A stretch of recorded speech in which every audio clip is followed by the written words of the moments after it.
नमस्कार दोस्तों, पूरी दुनिया के लिए फिर से एक बार अलार्मिंग सिचुएशन आ गई है, एक पैनिक सिचुएशन आ गई है, एक डरा देने वाली सिचुएशन आ गई है और ये वाकई डरा देने वाली है। वो आईएसआईएस जिसके बारे में 2017 में कहा गया था कि आईएसआईएस पूर्ण रूप से समाप्त हो चुका है। स्पेशली अमेरिका ने कहा था कि आईएसआईएस समाप्त हो चुका है, पतन हो चुका है, डिक्लाइन हो गया, जड़ से खत्म हो चुका है। अब आईएसआईएस नाम का कोई भी जो टेररिस्ट ऑर्गेनाइजेशन, जो आतंकवादी संगठन है, वो नहीं बचा। अगर बचा भी है तो बहुत ही छोटा बचा है, अब इतने बड़े पैमाने पर वो नहीं है। और आईएसआईएस ने अभी कुछ दिन पहले एक फोटो रिलीज की है जो आपको सामने स्क्रीन पर दिखाई दे रही होगी। एक्चुअली आईएसआईएस ने रिलीज नहीं की है। आईएसआईएस का एक न्यूज आउटलेट है जो आईएसआईएस की तरफ से खबरों को पहुंचाता है पूरी दुनिया तक। उसका नाम है अल अज़ैम फाउंडेशन। अल अज़ैम फाउंडेशन जो आईएसआईएस का एक न्यूज आउटलेट है, उसने एक फोटो रिलीज की है और उस फोटो के ऊपर 4 स्टेडियम के नाम लिखे हुए हैं। 4 बड़े स्टेडियम जो लंदन, पेरिस, कोलोराडो और मैड्रिड में है और फुटबॉल के स्टेडियम है। और नीचे एक लाइन लिखी हुई है, किल देम ऑल, सबको मार दो, किल देम ऑल, सबको मार दो। ये फोटो रिलीज करके आखिर आईएसआईएस क्या कहना चाहता है? आप सभी को पता है कि इस टाइम पे चैंपियन लीग चल रही है, यूईएफए। आपने फीफा का नाम सुना होगा, FIFA फुटबॉल कराता है पूरी दुनिया में, federation of international football association. इसकी 6 बड़ी ऑर्गेनाइजेशन है, 6 बड़े इसके संघ है। एक यूरोप में है, एक एशिया में है, एक अफ्रीका में है, एक नॉर्थ अमेरिका में, एक साउथ अमेरिका में है और एक प्रशांत महासागर और जो आपका न्यूजीलैंड है, इसके आसपास देश। तो 6 बड़ी ऑर्गेनाइजेशन और 6 बड़े इसके संघ है और उसमें से एक है यूरोप के अंदर। और यूरोप का जो ये संघ है, अच्छा यहाँ पर आपको पता है कि जैसे अपने क्रिकेट में चैंपियनशिप लीग होती है, वैसे ही हर एक संघ की एक लीग होती है। तो ये यूईएफए की चैंपियनशिप लीग चल रही है, union of European football association की चैंपियनशिप लीग चल रही है। होता क्या कि यूरोप के बहुत सारे जो बड़े बड़े क्लब होते हैं वो आपस में खेलते हैं और उसमें जो टॉप 10 टीम होती है वो फिर जाकर इस चैंपियनशिप लीग में खेलती है। और इसके पहले चरण में यूईएफए नाम की जो फुटबॉल की चैंपियनशिप लीग हो रही है, इसके पहले चरण के अंदर 4 बड़े स्टेडियम में 4 बड़े खेल खेले जाएंगे और इन 4 बड़े स्टेडियम का नाम आपके सामने है। एक तो एमिरेट स्टेडियम लंदन के अंदर है, एक park D Prince Paris France की राजधानी में है, एक मेट्रोपॉलिटन एरिया कोलोराडो यूएसए में है और एक आपको सैंटियागो बर्नाब्यू ये आपके स्पेन मैड्रिड में आपको मिल जाएगा। और इसके नीचे लिखा हुआ है किल देम ऑल। आईएसआईएस ने जब भी कुछ बोला है उसने कोशिश की है उसको अचीव करने की। इस बार आईएसआईएस ने फुटबॉल चैंपियनशिप इन 4 बड़े स्टेडियम में हो रहे हैं, उनको नाम लिखकर उनको उड़ाने की धमकी दी है, किल देम ऑल, सबको मारा जाएगा। वाकई ये पैनिक सिचुएशन है, अलार्मिंग सिचुएशन है। अब दुनिया को वापस जाग जाना चाहिए। वो आईएसआईएस जो 2017 में खत्म हो गया था, वापस कैसे खड़ा हो रहा है, अपने आप को कैसे वापस रिबूट कर रहा है। तो आज हम यही समझेंगे कि आईएसआईएस का राइज कैसे हुआ, कैसे इसका उदय हुआ, आईएसआईएस का एक्सपेंशन विस्तार कैसे हुआ, इतना बड़ा ग्रुप कैसे बन गया जिसने पूरी दुनिया को अपनी लपेट में ले लिया है, आईएसआईएस पर कैसे डिक्लाइन कर गया, कैसे इसका पतन हो गया और अब वापस से आईएसआईएस अपने आप को रिबूट कर रहा है, अपने आप को रिबर्थ कर रहा है, पुनर्जन्म हो रहा है इसका। ऐसा आखिर हो क्यों रहा है, इस बात को आज हम डिटेल में समझेंगे। सबसे पहले हम ये समझ लेते हैं कि भाई आईएसआईएस बना कैसे। देखो, आईएसआईएस के बहुत सारे नाम हैं। एक तो इसका नाम है आईएस, इसको कहते हैं इस्लामिक स्टेट। एक इसका नाम है ISIS, Islamic state for Iraq and Syria, है ना। एक इसका नाम है ISIL, Islamic state of Syria and Levant. और एक इसका नाम है डाइस, इसका लोकल भाषा में डाइस नाम है। इसका मतलब ये होता है कि इस्लामिक स्टेट होना चाहिए पूरी दुनिया में। बात करें इसके फाउंडर की या संस्थापक की, तो इसके फाउंडर है अली मुसाब अल जरकानी। 1999 में एक आतंकवादी टाइप का इंसान था जिसका नाम था अली मुसाब अल जरकानी ने 1999 में एक छोटी सी टेररिस्ट ऑर्गेनाइजेशन बनाई, आतंकवादी संगठन बनाया जिसका नाम उसने रखा जमात अल तवाहिद वल जिहाद। तो 1999 में एक छोटा सा आतंकवादी संगठन बनाया गया, ग्रुप बनाया गया जिसका नाम रखा गया जमात अल तवाहिद वल जिहाद, जो अली मुसाब अल जरकानी के द्वारा बनाया गया। और बाद में फिर इसके लीडर बनते हैं, आपको पता है, अबू बकर अल बगदादी। अबू बकर अल बगदादी इसके लीडर बनते हैं। 2004 में फिर ये अल कायदा में शामिल हो जाता है। अल कायदा का नाम आपने खूब सुना होगा, ओसामा बिन लादेन का ओसामा बिन लादेन का ये आतंकवादी संगठन है, अल कायदा में शामिल हो जाता है। उसके बाद में 2006 में पूरे के पूरे इराक के अंदर इसने इस्लामिक स्टेट का डिक्लेरेशन कर दिया कि इराक के ऊपर इस्लामिक स्टेट होगा, इराक को हम चलाएंगे इस्लामिक तरीके से। उसके बाद में 2013 में इसने अपना फिर से नाम बदल दिया।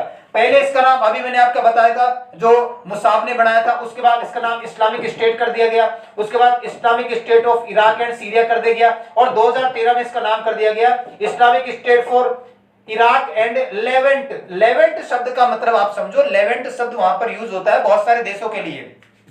फिलिस्तीन, इजराइल, लेबनान, इराक और सीरिया, इन सभी देशों को मिलाकर एक शब्द होता है लेवेंट, LEVENT।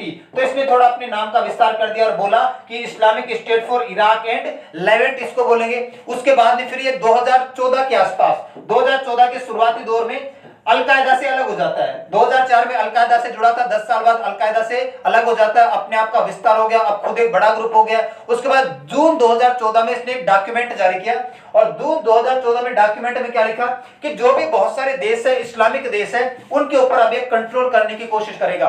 जून 2014 में एक डॉक्यूमेंट निकाला, हर एक देश का नाम था और डेट थी, उसमें साफ साफ लिखा हुआ कि इस दिन हम अटैक करेंगे और इस लेवल तक और इतने दिनों के बाद हम इस देश के ऊपर अटैक करके उसको जीत लेंगे और यहां पर ISIS का राज होगा। जैसे आपको पता है कि सऊदी अरेबिया का उसमें नाम था, उसमें इराक का नाम था, सीरिया का नाम था, उसमें इजराइल का नाम था, उसमें लेबनान का नाम था, उसमें यहां पर आपको पता है कि फिलिस्तीन का नाम था। उसके बाद अफ्रीका की तरफ अपना विस्तार करने के लिए डॉक्यूमेंट में नाम लिखता है कि हम फिर जाएंगे इजिप्ट में, लीबिया में, अल्जीरिया में, सुडान में, नाइजीरिया में। तो ये पूरा का पूरा मिडिल ईस्ट और पूरा का पूरा जो नॉर्थ अफ्रीका है, जो इस्लामिक यहाँ पर कंट्रीज है, उनके सबके ऊपर ये राज करना चाहता है। इसी सभी परिस्थितियों को देखते हुए इसका जब बहुत ज्यादा विस्तार हो गया तो पूरी दुनिया की आंख खुली और फिर एक कोएलिशन बनाया गया, एक समूह बनाया गया, एक ग्रुप बनाया गया ISIS से कलेक्टिवली लड़ने के लिए, एक साथ लड़ने के लिए, क्योंकि अब इसको इतना बड़ा बन चुका है, इतना ज्यादा विस्तार हो गया कि अब बाकी एक एक देश की पार नहीं पड़ेगी। उसका नाम है ग्लोबल कोएलिशन।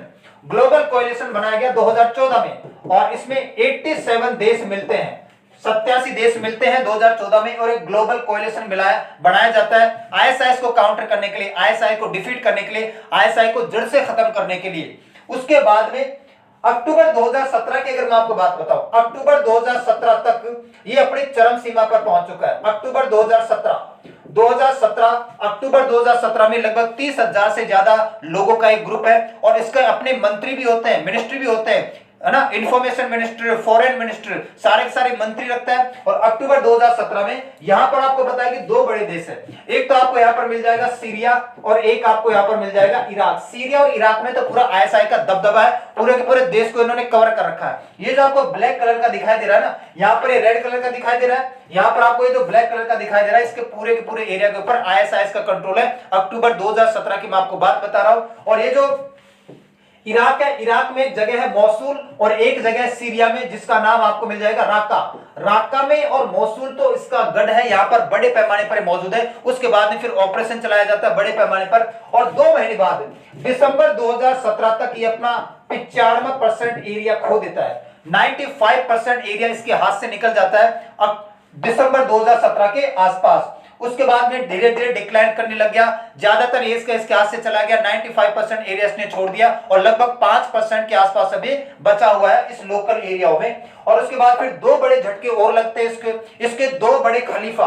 पहले खलीफा तो अबू बकर बगदादी की डेथ हो जाती है 2019 में। ये इसके पहले खलीफा है, इन्होंने इसका विस्तार किया है, इन्होंने अलकायदा से पहले मिले थे, बाद में इसका विस्तार कर दिया। तो इसके पहले खलीफा बनते हैं जिसका नाम था कि अबू बकर अल बगदादी। 2019 में इसको उड़ा दिया जाता है, मार दिया जाता है। फिर इसके दूसरे खलीफा बनते हैं अबू इब्राहिम अल कुरैशी, इसको 2022 में मार दिया जाता है। तो दोनों बड़े खलीफाओं को 2019 और 2022 में मार दिया गया, बगदादी को और कुरैशी को। फिर एक ग्रुप पूरा का पूरा बैकफुट पे चला गया, पूरा का पूरा इसका एक तरीके से डिक्लाइन हो गया। अगर हम बात करें कि इसने क्या क्या किया है पूरी दुनिया में, सबसे ज्यादा पूरी दुनिया को नुकसान पहुंचाने वाला जो आतंकवादी ग्रुप है वो ISIS है। अलकायदा से भी 2 कदम आगे, इसने बड़े पैमाने पर लोगों को मारा। इराक के अंदर तो लगभग 18,800 से ज्यादा लोगों को इसने कत्लेआम कर दिया, पकड़ पकड़ के सबको मार दिया। इसके अलावा कुछ बड़ी घटनाएं, जैसे 2014 की मैं आपको बात बताता हूं। 2014 में इराक के अंदर एक लोकल समुदाय जिसका नाम है यजीदी समुदाय पारसी धर्म को मानता है, वो इस्लाम धर्म को नहीं मानता। तो यजीदी समुदाय को इन्होंने कन्वर्जन के लिए कहा, वो कन्वर्जन के लिए नहीं माने। तो 500 लोगों को पकड़ा गया और 500 लोगों को पकड़कर लाल कपड़े पहनाए गए और उनका बाकायदा गला रेता गया और उसको काट दिया गया एक एक आदमी के। 500 लोगों का गला रेता गया, वीडियो बनाया गया, पूरी दुनिया को दिखाया गया। आज के टाइम को वीडियो अवेलेबल नहीं है, मैंने भी कोशिश की थी लेकिन मिल नहीं पाया। तो मैं आपके लिए यजीदी समुदाय की इमेज लेके आया हूं कि 500 लोगों का गला रेत दिया इसने 2014 के अंदर यजीदी समुदाय के लोगों का। उसके बाद 2015 की घटना आपको पता है, पेरिस के अंदर इन्होंने बॉम्ब किए, ब्लास्ट किए और 138 से ज्यादा लोगों को मार दिया पेरिस के अंदर बॉम्ब ब्लास्ट करके। इसके बाद 2019 की बात आपको पता है, 2019 के अंदर एक घटना हुई थी, कोरोना के आसपास की बात है, श्रीलंका के अंदर। और श्रीलंका के अंदर जो चर्च था, ईस्टर का दिन था और चर्च के अंदर 275 लोगों को बम से उड़ा दिया गया। इसके बाद अभी लेटेस्ट की एक घटना है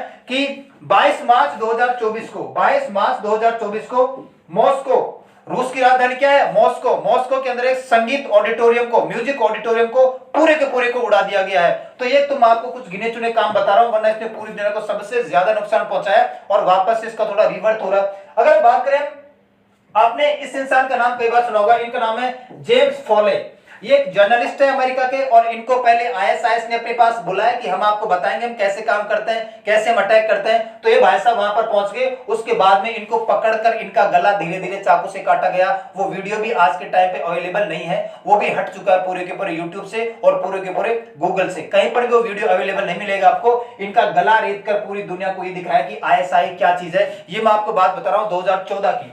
2014 में जेम्स फोले, अमेरिका के जर्नलिस्ट का गला रेता गया था। पूरी दुनिया ने दृश्य देखा था और पूरी दुनिया दहल गई थी उस टाइम पीरियड में। अगर बात करें भारत में, हम ये सोचते हैं कि आईएसआई बहुत दूर है, भारत से कोई लिंक नहीं है, लेकिन आपको पता होना चाहिए कि 21 मार्च 2024 की बात है, बांग्लादेश के बॉर्डर के आसपास असम से 2 आईएसआईएस के जो आतंकवादी उनको पकड़ा गया। जो इंडियन लीडर है, भारत के अंदर तो ये लीडर ही है, आईएसआईएस के 2 बड़े आतंकवादी को पकड़ा गया। एक का नाम है हारिस फारूकी और एक इसका कलीग है। इन दोनों को पकड़ा गया तो तब भारत की आंख खुली कि इनकी जड़ें तो भारत में भी मौजूद है। भले आईएसआईएस इराक हमसे दूर है, सीरिया हमसे दूर है, हमारे यहाँ पर कभी आईएसआईएस ने किसी प्रकार का बड़ा बम ब्लास्ट नहीं करवाया, फिर भी इनके पैर भारत में मौजूद है। अभी 2024 में 21 मार्च 2024 को हारिस फारूकी को उसके कलीग के साथ आसाम से पकड़ा गया। तो एक अलार्मिंग सिचुएशन है, वाकई अलार्मिंग सिचुएशन है कि ये जो आपका आतंकवादी ग्रुप है आईएसआईएस, ये पूरी दुनिया को क्या सिद्ध करना चाहता है, ये दिखाना चाहता है कि मेरा रीबर्थ हो चुका है, मेरा पुनर्जन्म हो चुका है और मैं वापस से बड़े पैमाने पर हमला करूंगा।